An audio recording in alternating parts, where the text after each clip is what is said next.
Ya ingresamos en este microprograma Panorama de Justicia, Seguridad y Derechos Humanos con el doctor Norberto Tavos Nazca, ex juez en criminología. Y bueno, nosotros desde FM Carrodilla 92.9, comunicándonos a su estudio desde Mendoza a Buenos Aires para que nos responda preguntas que la audiencia nos hace saber para, bueno, tener respuestas fehacientes. Buenos días, doctor, ¿cómo está usted? Buen día, muy bien, espero que ustedes también. Un saludo muy grande a ustedes, a la audiencia. Y bueno, acá seguimos como todos los jueves, firmes. Así es, doctor. Bueno, vamos a la primera de las preguntas. ¿Por qué Trump desobedece a la Corte Suprema, doctor? Eh, bueno, ¿por qué lo hace? No, no tengo mucha idea, sino sospechas. Lo primero que habría que hacer, me parece, es un poco recordar cuál fue el fallo de la Corte, ¿no? De Estados Unidos. Y también recordar la composición de la Corte.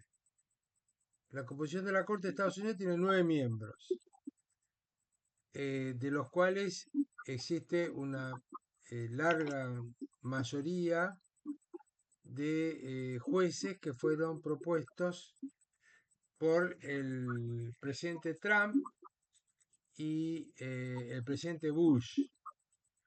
Eh, Tiene una clara mayoría, digamos, de alguna manera, con cierta los jueces, bueno, tienen que ser, no pueden pertenecer a ningún partido político, pero ideas tienen, ¿no? No solo las tienen, sino que las han manifestado en infinidad de fallos, eh, donde en general no ha tenido problemas de confrontación el presidente Trump con la Corte, porque eh, ha fallado siempre en el sentido de las medidas controvertidas que ha tomado el presidente Trump en esta gestión y en la anterior gestión. Así que aclarada las simpatías, orientaciones y quiénes fueron los presidentes que ofrecieron, que sí, ofrecieron, bien digo, los pliegos para que integren la Corte Suprema de Estados Unidos. eh, bueno, allí el conflicto de este fallo tiene que ver con los aranceles que, que ha establecido el presidente Trump permanentemente. Creo que todos estamos al tanto de eso, por la duda lo recuerdo. El presidente Trump,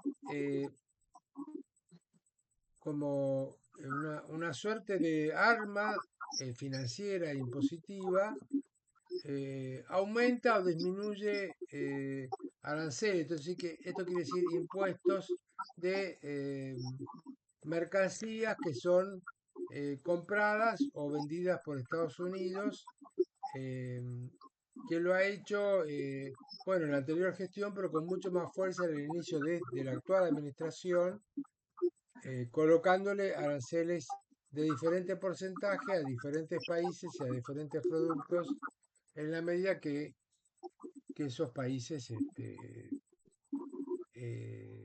vendieran o compraran mercaderías sin esos aranceles, eh, perjudicando, entre comillas, los intereses de Estados Unidos, ¿no? Ha iniciado su actual mandato el presidente Trump con un eslogan que lo repite permanentemente. En realidad son dos eslogans. Uno es American First, es decir, primero Estados Unidos de Norteamérica. Esto quiere decir un aumento en el proteccionismo, ¿no?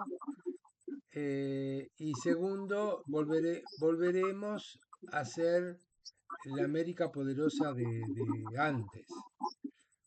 We Make Great American, ¿no? Perdón por mi pronunciación inglés que quizá no sea la mejor. Bueno, lo importante es que se haya entendido. Y bueno, Así es. la Corte le ha dicho, mediante la emisión de un fallo, que no tiene facultades constitucionales para establecer aranceles sin que los mismos pasen por el Congreso, porque todas estas medidas que toma el presidente Trump sería con un instrumento que se llama órdenes ejecutivas, que tienen una relación o un parecido casi total, por no decir total, con los decretos presidenciales que conocemos nosotros, ¿no? O sea, son normas con fuerza de ley que dicta el Poder Ejecutivo sin la intervención del Poder Legislativo.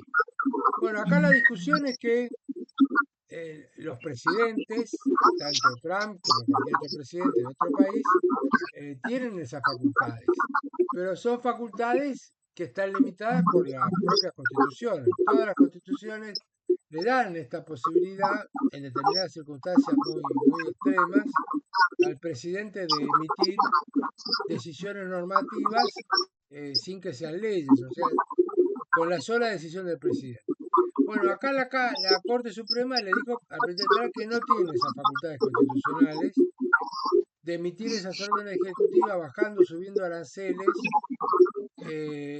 sino que este tipo de decisiones las tiene que emitir el Congreso como una ley, ¿no? Todo lo que tenga que ver con cuestiones impositivas.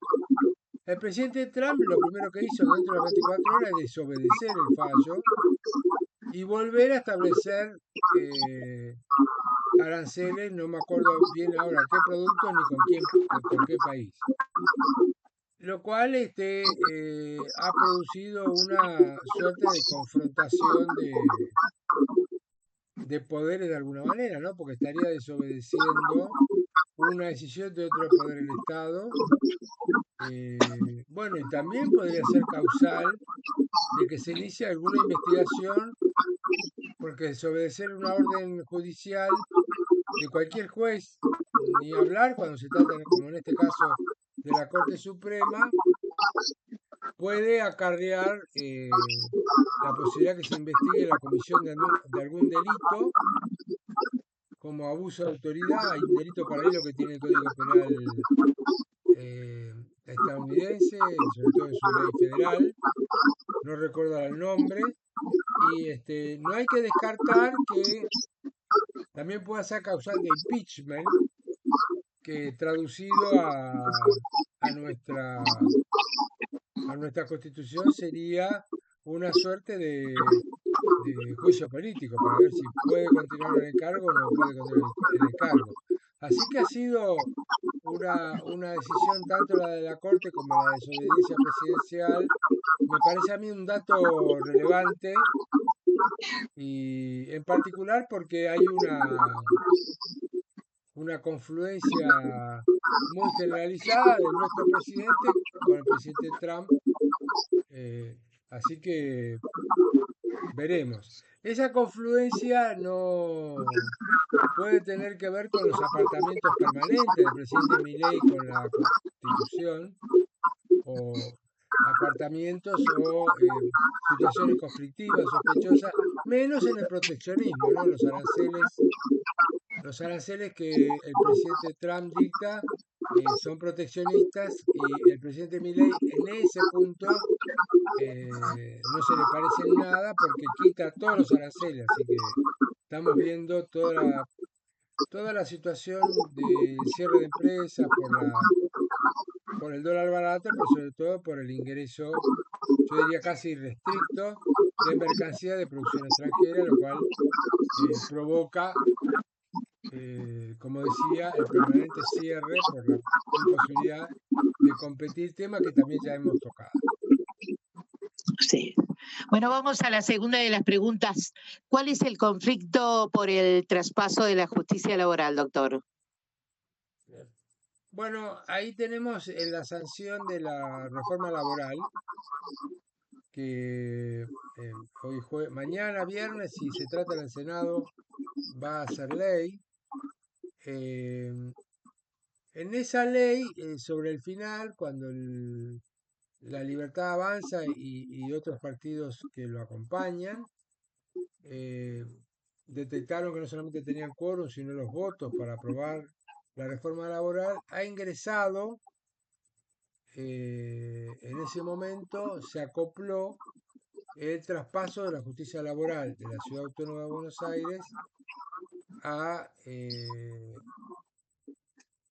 el traspaso de la justicia nacional laboral de la Ciudad de Buenos Aires, bien digo, a la justicia de la Ciudad Autónoma. Eh,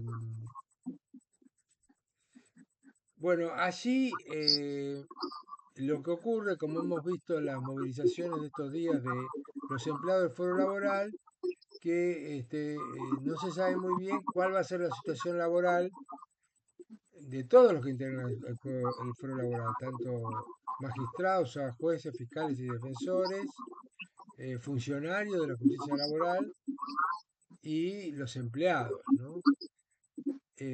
Allí lo que se ha resuelto en el traspaso es que la Ciudad de Buenos Aires ya ha creado el fuero laboral, pero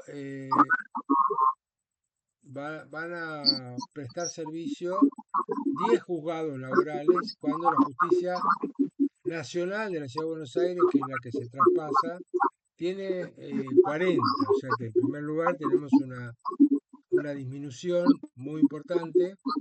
No sé si para las causas actuales, porque la justicia eh, remanente, esta justicia laboral nacional que quedaría en funcionamiento, bueno, lo que estaría sucediendo es que continuaría con la tramitación de estas causas y las nuevas irían a los nuevos 10 juzgados laborales de la Ciudad de Buenos Aires. Así que acá hay dos puntos, como mínimo hay dos puntos de conflicto, ¿no? En primer lugar, fue resuelto muchas veces por la Corte Suprema el gradual traspaso de la justicia nacional de la Ciudad de Buenos Aires a la ciudad. Eso sería un tema ya como resuelto en la Corte, sobre todo cuando se discutió el traspaso de competencia, la competencia penal, a la justicia penal de la Ciudad de Buenos Aires. Bueno, ahora se crea el foro laboral para este traspaso, porque la justicia de la ciudad tenía dos fueros, el contencioso administrativo y el penal, contravencional y de faltas, que es donde yo trabajé. Bueno, así que el traspaso estaría como ya resuelto en ese sentido. Lo que ya resuelto, digamos, en materia opinable, ¿no? Porque las asociaciones de magistrados nacionales, como los del Foro Laboral, no están de acuerdo. Y tampoco estuvieron de acuerdo los jueces penales nacionales, que sus juzgados iban a ser transferidos. Pero eso, bueno, no se concretó totalmente, se va concretando como de a poco. La justicia laboral recién empieza. Allí, otro conflicto que surge, como decía, es que ¿quién designa a los jueces de la ciudad? Los jueces laborales nuevos. Parece que hay una decisión ya de que lo designe el Consejo de la Magistratura Nacional, lo cual eso traería un problema, porque los jueces nacional lo tiene que designar el Consejo de la Magistratura de la ciudad, como ocurre con el resto de los jueces, ¿no? Que tiene cierta coherencia que sea el de la ciudad, porque para eso se produce el traspaso. Bueno, ahí hay todo un conflicto, porque hay toda una intención del Poder Ejecutivo Nacional a designar los 10 jueces nuevos laborales, tratando de buscar o favorecer de alguna manera a jueces que sean partidarios de la política respecto de las relaciones laborales, que es el espíritu que tiene la nueva ley. Así que hay ese otro nuevo conflicto, es quién lo va a designar y obviamente qué orientación van a tener estos jueces. Así que como resumen, yo en lo personal estoy de acuerdo con el traspaso gradual de la justicia nacional de la Ciudad de Buenos Aires al Poder Judicial de la ciudad y que no sea más justicia nacional, pero que ese traspaso sea, digamos, gradual, y que los jueces sean designados por el Consejo de la Magistratura de la ciudad, ¿no? Es Así es, un poco el resumen de esta pregunta. así es. Así es. Ahora vamos a la tercera y la última de las preguntas y es esta. ¿Un preso con celular es un arma, doctor? Bueno, esto es lo que ha dicho la ministra de Seguridad. La ministra Monteoliva ha dicho que como hay presos que tienen acceso al celular, que han organizado o han cometido delitos por esa vía telefónica estando detenidos, incluso en uno de los casos que ahora yo no recuerdo, se ha producido la muerte de una de las víctimas de ese delito. Bueno, mi opinión es que la ministra exagera. Eh, a ver, ¿cómo es la temática de la telefonía celular en las cárceles? Bueno, yo, obviamente es muy opinable y está muy controvertido, pero yo no le veo ningún inconveniente que los presos tengan telefonía celular dentro del penal, ¿no? Es todo, ¿por qué pueden tenerlo? Porque no hay ninguna norma que diga que no pueden hacerlo, o sea que lo que no está prohibido tiene que estar permitido. Eso por un lado. Por otro lado, tanto el servicio penitenciario como el Poder Judicial, los servicios de inteligencia y las fuerzas de seguridad tienen todos los elementos para investigar o prevenir delitos que puedan provenir de presos que tengan telefonía celular. Es decir, sacarles el celular es, como dice la ministra, me parece que es un acto demagógico para decir a la sociedad, bueno, nosotros luchamos contra el delito porque producto de una llamada de un preso que tenía el celular se produjo un delito o una muerte o la que sea. Eso no es necesario prevenir o investigar ese tipo de situaciones para retirar el teléfono celular físicamente, ¿no? Eh, así que está jugando a una suerte de demagogia, de populismo punitivo la ministra, diciendo, con esas llamadas se producen muertes, ¿no? Eso es casi diría un eslogan de campaña electoral. Ahora, desde el punto de vista concreto, si es necesario, insisto, en que se deben retirar los teléfonos celulares porque no se puede evitar de otra manera la comisión de delitos por parte de presos, dentro es una falsedad, ¿no? Existen elementos tecnológicos de sobra para que el Estado pueda cumplir con esa tarea, ¿no? Por otra parte, Así es. en las cárceles no han desaparecido privilegios donde hay presos que tienen acceso a todo tipo de servicios, eh, digamos, mientras tengan posibilidad de pagarlos, y que el servicio penitenciario, entre comillas, los autorice o haga la vista gorda, o sea socio de los presos que cometen delitos dentro de la ciudad. Ya hemos comentado en otras salidas que el servicio penitenciario consiente a veces salidas de internos para que cometan delitos y después este, paguen una parte del botín a los funcionarios públicos que les permitieron salir. Digamos, si se produce la salida o el impedimento de que los presos tengan telefonía celular, los presos que tengan dinero lo van a poder conseguir de otra manera. Así que no. eh, Muy torpes las declaraciones de la ministra Montolivo. Bueno, doctor. Bueno, esperamos que el próximo jueves nos volvamos a reunir, si Dios lo permite. Y muchísimas gracias por estas respuestas de todas las preguntas que el público nos hace a través nuestro. Nosotros le preguntamos a usted y usted respondiendo. Muchísimas gracias, doctor. Que tenga un lindo fin de semana junto a los suyos y nos volvemos a encontrar el próximo jueves, si Dios lo permite. Muy bien, un saludo para todos. Nos seguimos viendo como todos los jueves y espero haber sido lo más claro posible. Así es, muchas gracias y hasta entonces. Así teníamos al doctor Norberto Tavos Nazca, ex juez en criminología, y siempre, como cada jueves, sorprendiéndonos con todas las respuestas de las preguntas que nos hace el público en este microprograma Panorama de Justicia y Seguridad y Derechos Humanos. Hasta entonces.